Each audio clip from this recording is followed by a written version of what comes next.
Have you ever wondered what happens when karma knocks on your door disguised as a former schoolmate? I asked myself this question many times, especially on days when life felt like hell and all I wanted was to disappear. But life has a strange way of testing us and, after a while, giving us a chance to settle the score. When I was a kid, my name was Clara, and that was it. I wasn't the pretty Clara or the smart Clara, much less the popular Clara. I was just Clara, the chubby girl who wore glasses, spent afternoons in the library, and occasionally cried secretly in the school bathroom. Back then, recess wasn't a time for fun. It was an arena where I was the prey and they were the predators. Their leader was Kevin. He was the typical kid everyone loved. The popular one, the athlete on the American football team. His blonde hair always seemed perfect. His smile was radiant, and his blue eyes to me were full of malice. He never physically assaulted me. His venom was more subtle and much more painful. He called me Clara Osaurus, chubby, or whatever else he could invent on the spot. And everyone laughed. All his friends, the girls who pretended to be my friends, the entire school. I tried to ignore it, to pretend I didn't hear, but his words were like stones thrown directly at my heart, and the laughter was the sound of the echo of every blow. These memories shaped me. They gave me a tough shell, an armor of anger and sadness that I carried everywhere. But anger can be a powerful force. It can destroy you, or it can motivate you. I chose the latter. Years passed, school ended, and I changed. I changed on the outside and, more importantly, on the inside. I became the woman I always wanted to be, confident, strong, and honestly sexy. The chubby, insecure Clara was left behind, a ghost that only haunted my nightmares. My job, my social life, everything was perfect. It was the life I had always dreamed of, but something was missing. A piece of the puzzle that I didn't even know I needed, until it appeared in the form of a notification on my phone. It was a message on my social media profile. From a man named Kevin. He didn't recognize me, of course. In the picture, the girl he saw was not the same one he had humiliated in front of everyone. He called me angel and goddess, and offered me an absurd amount of money for a night. The anger, which I thought was dead, resurfaced. But this time, it didn't come with tears. It came with a smile of someone with a plan. He didn't know it, but the game was about to begin.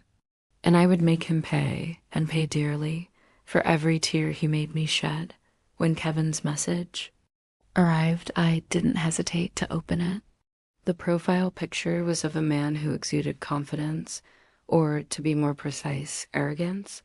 The face was more mature, but the blue eyes were the same. The same eyes that looked at me with contempt in the schoolyard. A wave of nausea mixed with an electrifying sense of power hit me full force. He had no idea.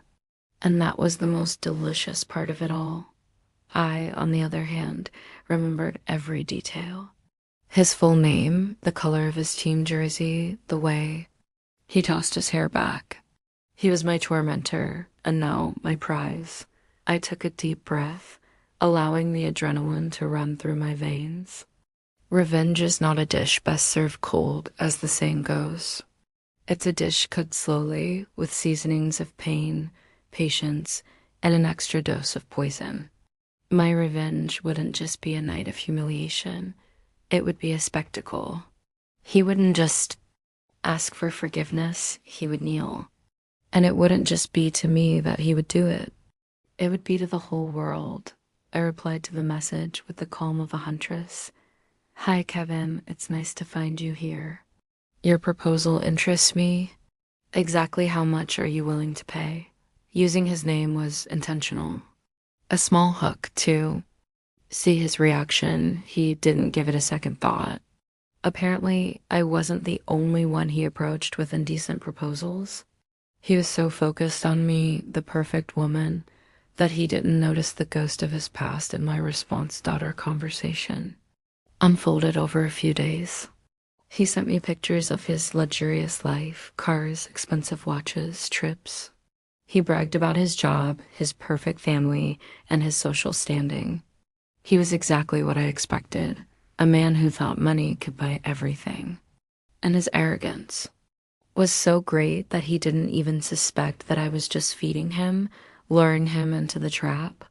With each message, the smile on my face grew wider. I was in control.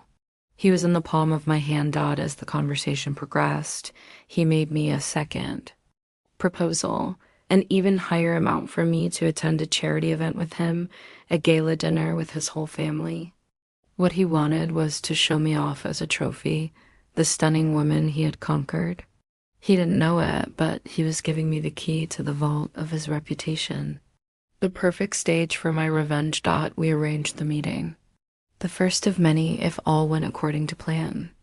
He would pick me up at a luxury hotel, take me to the event, and then the night would be mine. He didn't know it, but that night would be unforgettable.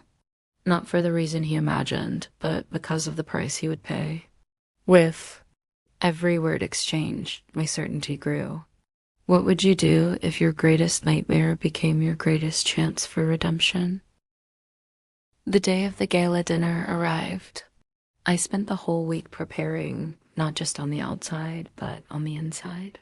I did all the things a woman would do to feel stunning at an important event. Massage, manicure, pedicure, a session at the hair salon. The dress I bought was a dream, long, black, form-fitting, with a deep neckline that I would never have had the courage to wear in my adolescence. The makeup was heavy on the eyes to give me an air of mystery, and the lipstick, a vibrant red, was a symbol of my renewed confidence. When I looked in the mirror, I didn't see Clara Osoris. I saw a strong woman who had overcome her pain. I saw a warrior ready for battle. But underneath that armor, my heart was beating fast, a mixture of nervousness and excitement. I was ready. The trap was set. Now it was time to flip the switch. Kevin picked me up in the hotel lobby. When he saw me, his blue eyes, the same eyes from years ago, widened in an almost comical admiration. He could barely speak. "Wow," he said in a low, trembling voice. "You're even more stunning in person." I just smiled, a calculated smile, without showing my teeth. "Thank you, Kevin. You look very elegant, too." He was dressed in a designer suit, expensive and well-fitted. But to me, he was still that arrogant boy with the same empty confidence. He held out his hand, and his touch made me shiver, but not with pleasure, with disgust. It was the same touch he used to shove my shoulder in the school hallway, making me drop my books. I took his hand, and for a moment, my mind went back in time. I felt a tear wanting to run down my face, but I held it back. Not now. The time for tears had already passed. Out in the car. On the way to the event, he talked nonstop, bragging about his fortune, his important friends, and the perfect family waiting for him at dinner. "My family is going to love you. They're the most important people in my life, you know." I have a younger brother who's a success, and my parents are an example of love and dedication. I pretended to be interested with a polite smile. As he spoke, I turned on my phone's voice recorder and put it in my purse pocket with the microphone facing out.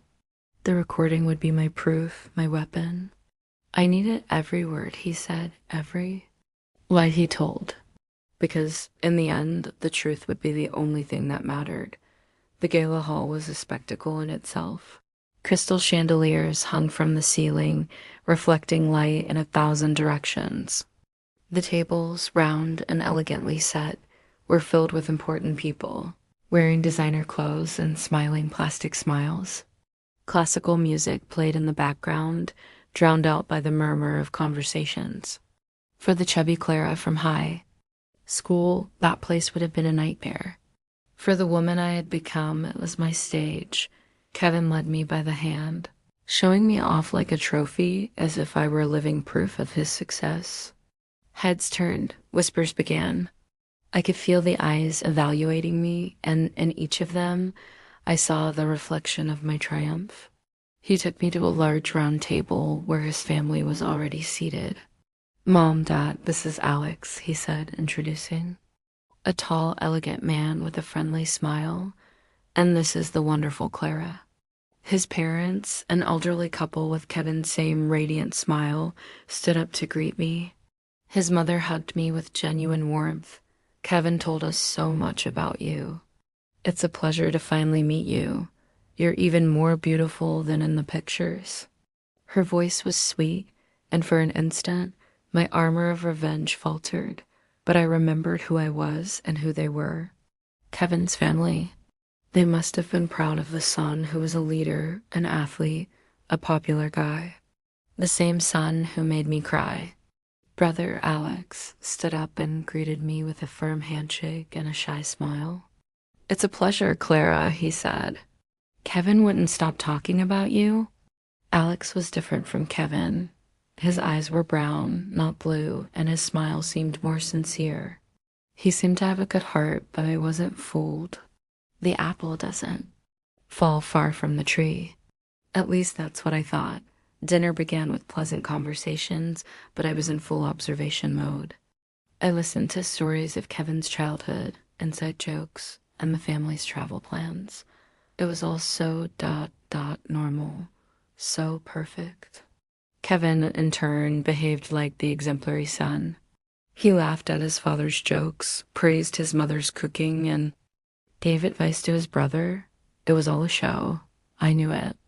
And my recorder in my purse pocket was recording every word. The poison he had spewed at me in school was now honey he was giving to his family. During dinner, Kevin's mother, in a moment of tenderness, said, "You know, Clara, Kevin was always a natural leader. Since he was little, he liked to have all his friends around, and he always took care of everyone." A shiver ran down my spine. "Took care of everyone?" she said. I wanted to scream. He didn't take care of me. But I kept my composure with a forced smile. "What would you do if the person who humiliated you was treated like a hero by those who love him?" The dinner continued, and I maintained my mask of interest and charm. Inside, I was on a roller coaster of emotions. Kevin's mother, so sweet and proud of her son, offered me more wine. I politely declined. Every story they told about Kevin's childhood was a knife plunged into my chest. I remembered the times he pushed me into the janitor's closet, laughing with his friends. I remembered the nickname he gave me that made me hate my own body. While they talked about a natural leader, I saw a miniature tyrant, using his popularity to hurt others, but the night was far from over. The event had an outdoor area with illuminated gardens and an artificial lake. When dinner ended and the music started again, Kevin called me for a walk. "Let's take a walk, baby. We can get some air and talk more about us," he whispered in my ear. The revulsion I felt was almost unbearable, but I smiled and accepted. This was the moment I had been waiting for. The opportunity to have Kevin alone, away from the eyes of his family. The moment to pull him into my web dot. We walked in silence for a few minutes. He looked at me with admiration and desire. The same look that once filled me with shame now gave me a sense of power. "You know, Clara, it's funny. I've met a lot of girls, but none like you. You're proof that life has given me everything I ever wanted. You know, I've always been a lucky guy. I've always gotten what I wanted," he said, his voice full of self-confidence. I turned to him, feigning innocence. "Really, Kevin? You've always been like that? Always gotten what you wanted?" The question was bait, and he bet. Always. Since school, the football team, the girls, the friends. I was the king of the block, and I don't regret anything. Every decision, every step I took brought me here. No regrets, you know? Life is about choices, and I always made the right ones. He was bragging, and every word was a confession. My heart raced. The recorder in my pocket was recording every second. The story I would tell would be based on his own words. The poison he spewed at me was now his own weapon. And you, Clara? Any regrets? He asked, pulling me close. It was my cue. Yes, Kevin. My biggest regret was not being strong enough. But that has changed, and you'll understand why soon. How do you confront a predator when you were the prey, but now you have the power to take revenge? Of course, Kevin, let's go somewhere more private. You have something that interests me, and I have something you want, I said with an enigmatic smile that made him feel even more confident. He took my hand and pulled me into a small, empty living room away from the other people in a more private area. I knew the room had softer lighting, perfect for my stage. I closed the door and faced him. His arrogance was back. He thought he had conquered me. He pulled me close with the intention of kissing me, but I stopped him. Not so fast, Kevin. I like to play cat and mouse. First, tell me why you wanted me so badly. What attracted you to me? I knew the answer. He wanted me for pure status to show me off. But I wanted to hear him say it so the recording would capture his vanity. You're the most beautiful woman I've ever seen, he whispered, his voice hoarse. You're sexy, powerful. You have a glow that no other woman has. With you, I feel like I'm the luckiest man in the world. The irony was cruel. The same person he humiliated for being ugly, he now praised for being beautiful. I led him to the small sofa in the room. He was so focused on me that he didn't even notice when I took my phone and placed it on its side, leaning against a small flower vase with the camera on and pointed at us. He thought the game was about him, but the game was all mine. Now tell me, Kevin, have you ever done anything in your life that you're ashamed of? Something that, if someone found out, would destroy your reputation? The question was bait. And he bet. Never. I've always been a good guy. A little mischievous, maybe, in my teens, but nothing worth mentioning. I was always the popular one, the leader, the one people wanted to be. With every word, my anger and disgust grew. He hadn't changed. He had just learned to hide the monster behind a mask of success. The moment of humiliation was near. I leaned towards him, my eyes fixed on his. So, show me what the best guy in school can do, I said with a smile. It was my cue. What can be more devastating than finding out that the person you humiliated has the power to destroy everything you've built? I kissed him. A kiss that for him must have been one of passion and desire, but for me, it was the kiss of Judas. Every touch, every caress was a scene from a movie that I was directing, and my main actor was completely oblivious to the script. He threw me on the sofa with an urgency that made me feel like an object, a prize he was finally claiming. His arrogance was so great that he didn't perceive the coldness behind my eyes, the lack of emotion in my gestures. He was drunk on vanity, consumed by the idea of having conquered me. The woman he thought was the peak of his success. As he spoke, I focused on every word, every movement. I was attentive, memorizing the details, and my phone, silent and discreet, kept recording. It wasn't a moment of intimacy for me, it was a moment of harvest. I was gathering proof of every lie he had told me, of every empty compliment, of every soulless touch. He said I was beautiful, that I was the woman of his life, that he didn't know how he had lived without me. And I smiled, a smile he interpreted as happiness, but which was the smile of victory. Victory was closer than he imagined. When the scene came to an end, he got up, looked at me with a satisfaction that disgusted me, and opened a bottle of champagne that was on the small coffee table. See, I told you. You're perfect, he said. his voice full of self-confidence. He offered me a glass, but I shook my head. No, thank you, Kevin. I've had enough to drink today. But now I have a question for you, I said, sitting on the sofa, my voice calm, but with an edge of ice. You said you never had any regrets, that you were always the best guy in school. What would you say if I told you that I also went there? That I remember every second of my childhood with you? He stopped drinking. The champagne glass in his hand trembled. The blue eyes, once filled with desire, were now filled with confusion. What? No, that's crazy. I didn't know you. I smiled, a slow and cruel smile.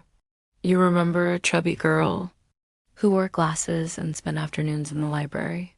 A girl you pushed into the closet who you called Clara Osaurus? The phrase echoed in the room, and the sound of his champagne bottle falling to the floor, shattering into 1,000 pieces, was my answer. The silence that followed was my glory. What is the price of your ignorance when it leads you to humiliate the person you once wanted to kiss? The sound of the champagne bottle shattering on the floor broke the silence, but not the shock. Kevin was in a panic. He looked at me, then looked at the floor as if he were looking for the pieces of his life that had just been shattered. The color of his face was white as a sheet, and he was gasping. The arrogant man who boasted of having everything was in pieces.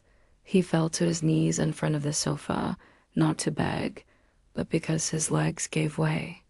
No, Clara, it can't be. You can't be her. Clara. She was ... I don't know who you are. His voice was a whisper, and the words were mixed with fear. He was drowning in his own denial. I stood up and faced him, my arms crossed. Over my chest, my voice was pure satisfaction. Life has a funny way of giving us second chances, Kevin, and my second chance was to show you who I am. The girl you made fun of, the girl you humiliated, the girl you treated like trash. You made me cry for years, but today I won't cry. Today it's your turn. He raised his head and his eyes were full of tears. Please, Clara, please. I didn't know.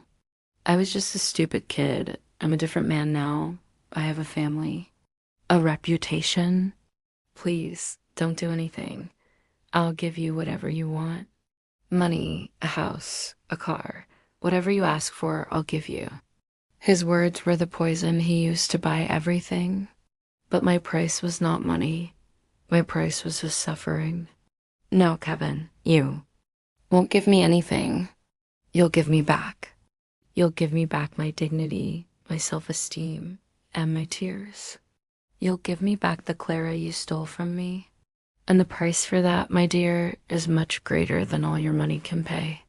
I took my phone out of my pocket and unlocked it, but not to show a recording. I tapped the screen a few times and my smile widened. What he didn't know was that on the small coffee table, hidden among the vases, my other phone was filming everything. And more importantly, it was streaming live to a link that I had discreetly shared on my social network, tagging the gala event. The fear in his eyes intensified, but he still didn't understand. He knew I had the power, but he had no idea how public that power would be. The gala hall, which was once a stage of laughter and elegant conversations, was suddenly invaded by a terrifying silence. A wave of whispers began to circulate. On every table, phones glowed with the same image. Kevin, the leader, the popular guy, on his knees before me. The woman he didn't know he knew. His family, the family of Kevin, who was at the main table, was the first to feel the blow. His brother Alex, his eyes widened. His mother, the woman who had hugged and praised me, held her phone with trembling hands. The image of her son, the pride of her life, begging, must have broken her heart. His father, a businessman with a stern face, slammed his fist on the table. The shame and anger were stronger than anything I could have imagined. I saw the shock, the revulsion, and the disbelief on everyone's faces. The looks that once admired me now looked at me with pity and, for a brief moment, with admiration for what I was doing. It was as if my revenge had been a movie and they were the shocked audience. I turned my attention back to Kevin, who finally understood what was happening. He got up, pale and gasping, and threw himself toward the door, trying to get out of the hall. His reputation, his job, his family, everything was in pieces. And the worst part, he had been his own executioner, giving me all the weapons for my revenge. He ran to the door, but everyone's eyes were already on him. He turned, looked at me with hatred, and shouted, "You're a monster." I just smiled, a pure smile of victory. The truth was out for everyone to see, and the monster, in fact, was him. What is the true price of revenge when your enemy pays with his own ruin? Kevin's scream echoed through the party hall. "You're a monster." His words were pure venom, and for a brief moment, my armor of revenge faltered.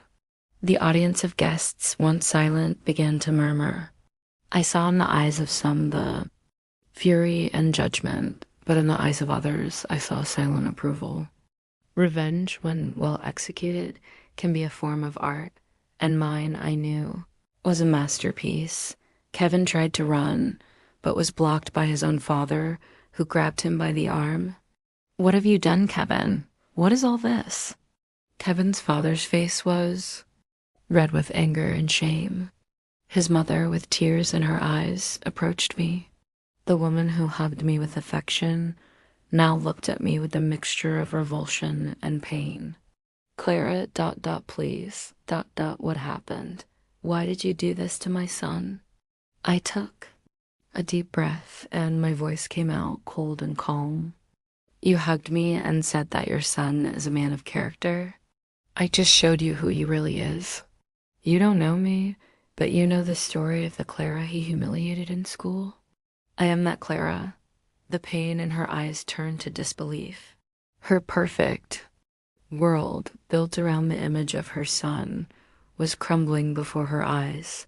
His brother, Alex, approached, and his face, which once held a sincere smile, was now serious. I knew something was wrong. The Clara Kevin described to me was so different from the woman I saw today. He said in a low voice, "He told me you were perfect, but he treated you like an object." Alex seemed to be the only one who, in a way, understood me. Kevin, in turn, was struggling in his father's arms. "Let me go, Dad. She's lying. She set it all up. She's a monster." He looked at me with hatred, but it wasn't the hatred of a predator. It was the hatred of encornered prey. Just smiled. My heart, which had been beating fast, was now calm. The anger had consumed me for years, but revenge set me free. The pain I felt in adolescence was now the pain he felt. I was no longer Clarosaurus. I was the woman he created, and I had no regrets. What is more frightening, the revenge of a victim or the conscience of an aggressor? The party hall turned into a public courtroom, and I was the judge. Kevin, the defendant, was in his father's hands, who held him with a strength that was half anger, half shame. "I built this family with my reputation, and you destroy everything because of a teenage mistake?" His father, with red eyes and a trembling voice, looked at me. "And you, girl, why didn't you resolve this in private? Why did you shame us like this in front of everyone?" I faced him with a calmness that seemed frightening to them. "Because what your son did wasn't a private problem. He humiliated me in front of everyone. He made me cry in front of everyone. He made me feel like I didn't deserve to live. And I'm not the only one. How many other girls did he make cry in school, in college, in adulthood? I'm just doing what no one had the courage to do, show everyone who he really is." My voice, though, calm, echoed throughout the hall, and I could see people nodding in silent approval. His brother, Alex, approached. "Clara, I'm so sorry for everything that happened." Kevin. He's always been like this, arrogant, He thinks the world revolves around him, but I never knew he had gone so far. The sincerity in his eyes was genuine, and for a moment I felt a relief. He was the only person in Kevin's family who seemed to have a heart. But my anger for Kevin was still stronger. Alex, you can be sorry, but his apologies won't bring back the years I lost. They won't heal the wounds he caused me. He needs to pay for every tear he made me shed. I said, my voice full of conviction. Kevin, in turn, was crying. It wasn't the crying of repentance, but the crying of a loser. He had lost everything that mattered to him. His status, his reputation, his family's respect. And he hated me for it. He looked at me, his eyes full of hatred and fury, and his words were more poison that he was spewing. I hate you. You'll pay for this. You don't know who you've messed with. I just smiled. My work was done.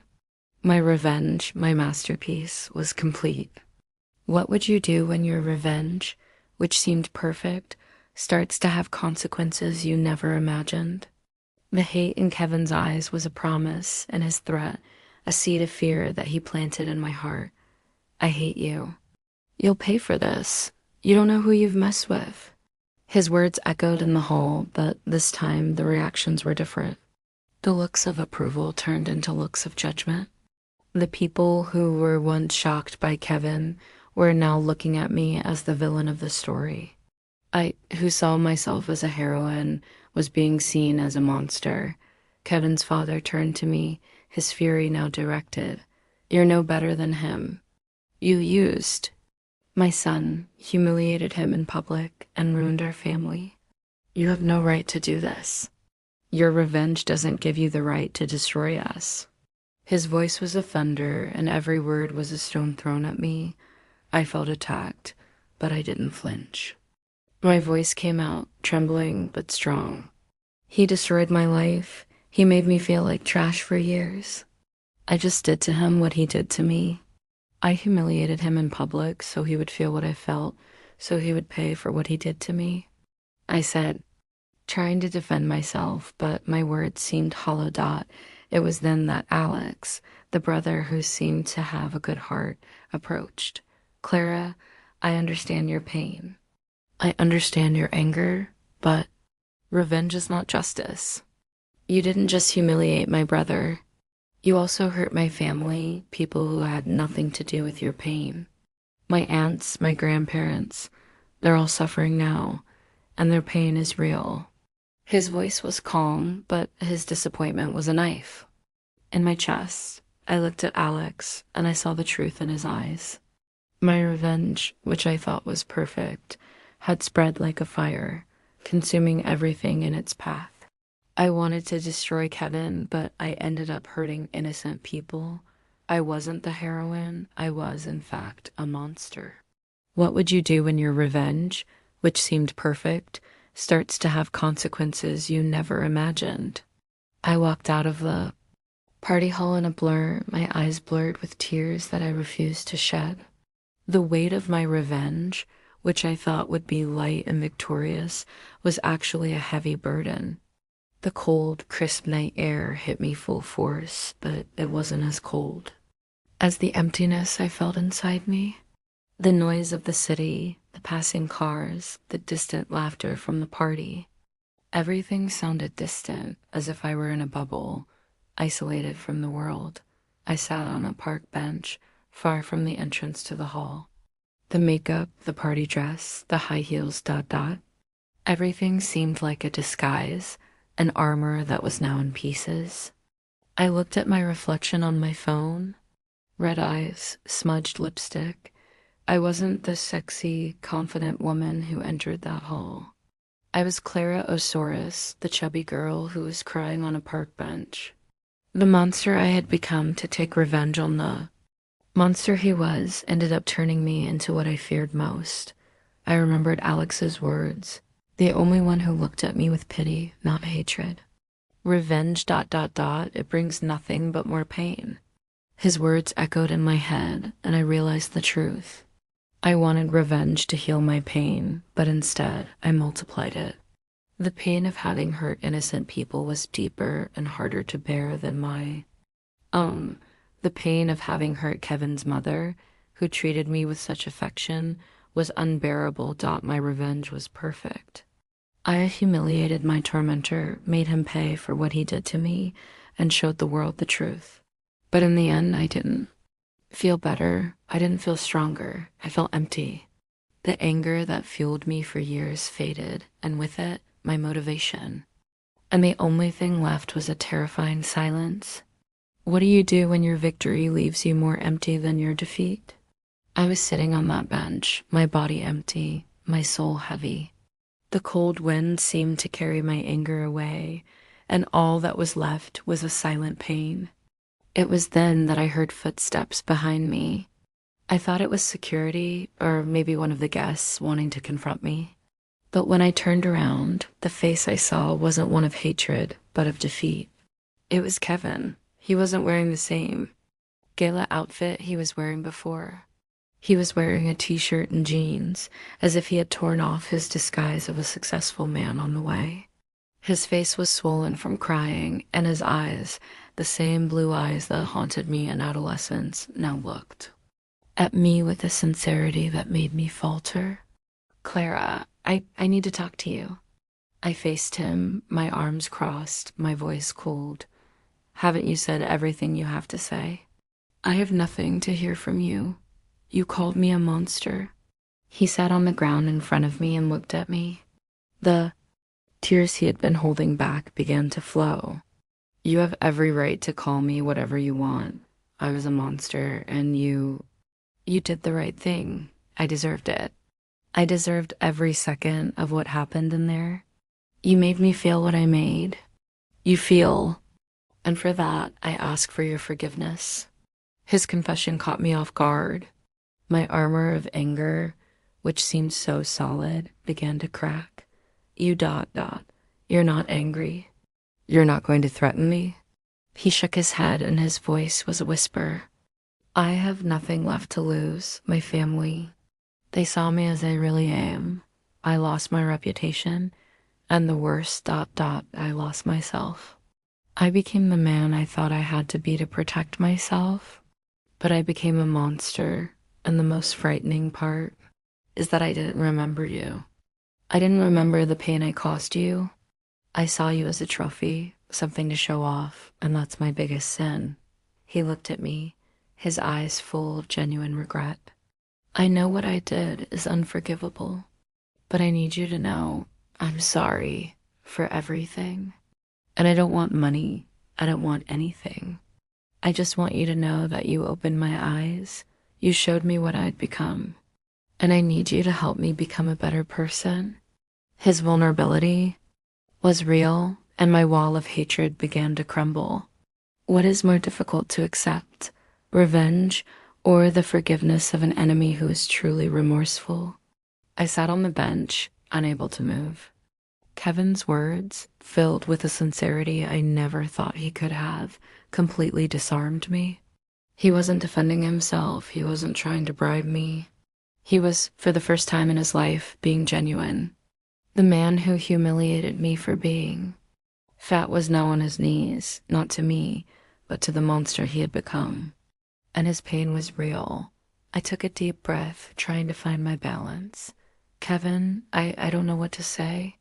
You can't just tell me you're sorry and expect me to believe. You hurt me in a way you have no idea. And what you did today to your family, but something you're going to have to live with forever." He got up and sat beside me, keeping a respectful distance. "I know, and I deserve it. I deserve everything that happened to me today. You don't have to believe me. You don't have to forgive me. I just wanted you to know that I understood. I understood what I did. I saw myself in your recording. I saw myself as a monster, and you're the only person who made me see that." His look was different. It wasn't the arrogant look of years ago, nor the look of desire of hours ago. It was a look of pain, of regret, and of a vulnerability that took me by surprise. My armor of revenge, which I thought was so strong, was now just a pile of shards. I don't know. I don't know who you are. He smiled sadly. Neither do I, and that's why I need you. I need you to help me find myself. I need you to help me be a better person. I don't want to be the Kevin I was anymore, and I have no idea how to do that. I looked at him. The man I had hated for years, my tormentor, my nightmare, was now asking for my help. My revenge, which I thought would bring me peace, gave me a new burden, the responsibility of helping my enemy. And suddenly, my pain was no longer the most important thing. What do you do when your revenge gives you the chance to help your enemy become a better person? I looked at him. The man I had hated for years, my tormentor, my nightmare, was now asking for my help. My revenge, which I thought would bring me peace, gave me a new burden, the responsibility of helping my enemy. And suddenly, my pain was no longer the most important thing. He was there, sitting beside me, vulnerable and broken, and I no longer felt hatred. I felt pity. And that was more frightening than anything I had ever felt. The silence between us was heavy, but it wasn't the silence of hatred. It was the silence of the unknown. Clara, I understand if you don't want to help me. I understand if you want to leave and leave me here, drowning in my own pain. I deserve it, but ... I have nothing left. I lost my family, my job. I lost everything, and the worst, I lost myself. He looked at the floor, his shoulders hunched. The man who walked with his chin up and the confidence of a king now looked like a lost child. And in his moment of greatest weakness, I saw my chance, not to humiliate him, but to heal. Kevin, what you did ... there's no going back. Your family, you're going to have to win back their respect. Your job, you're going to have to start over. And the people you hurt, like me ... we're going to have to live with it forever. Forgiveness is not something you ask for. It's something you earn. He raised his head and looked at me. His eyes were full of hope, and for an instant, I saw the boy he could have been, if not for the bullying and vanity. So ... you're giving me a chance to prove that I've changed? I took a deep breath. My heart, which had been beating fast, was now beating with a new emotion, courage. I don't know, Kevin, but I know that my hatred for you consumed me for years, and your hatred for yourself will consume you forever. If you want to change, you have to prove it to me. You have to apologize, not to me, but to yourself. And you have to kneel, not in front of me, but to the person you were, and ask for forgiveness. He knelt in front of me, and this time, it wasn't out of fear, but out of humility. And his voice, which was once full of arrogance, was now a whisper of regret. I'm so sorry, Clara, for everything. His confession was sincere, and I realized that my revenge, which I thought would bring me peace, gave me a new burden. The burden of forgiveness. And suddenly, my pain was no longer the most important thing. What do you do when your revenge gives you the chance to help your enemy become a better person? I looked at him, kneeling in front of me, and for the first time in years, I didn't see the arrogant and cruel Kevin. I saw a broken man who was drowning in his own pain. My hatred, which fueled me for so long, faded, and in its place, an empathy was born that frightened me. I held out my hand, and he took it. His touch was warm, but trembling. Kevin ... Get up. You don't have to kneel. He stood up, but didn't let go of my hand. Our eyes met, and a silence settled, not a silence of hatred, but of a mutual understanding. We were both broken, he by his arrogance, and I by my revenge. My anger didn't give me the peace I wanted, and his arrogance didn't protect him from what he feared most, the truth. Clara, I know I hurt you, and I don't expect you to forgive me, but I need you. Not as a trophy, but as the only person who saw me as I really am. The only person who made me see the monster I had become. I don't know how to live with this, and I don't know how to live without this. His confession was honest, and the tears in his eyes weren't of fear, but of pain. I sat down again, and he sat beside me without letting go of my hand. The warmth of his hand was comforting, and for a moment, Clara Osaurus felt a peace she never thought she would feel next to Kevin. I don't know either, Kevin. I don't know what to do with this peace. I thought revenge would bring me peace, but it only gave me an emptiness. I thought I was punishing you, but in the end, I'd punish myself too. My gaze met his, and a spark of an unknown emotion arose between us. It wasn't hatred, it wasn't love, but it was something new. It was a connection of two. Souls that were broken and who now, together, could try to fix themselves.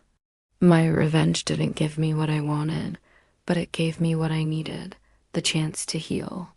How do you build a new life on top of the ruins of your past?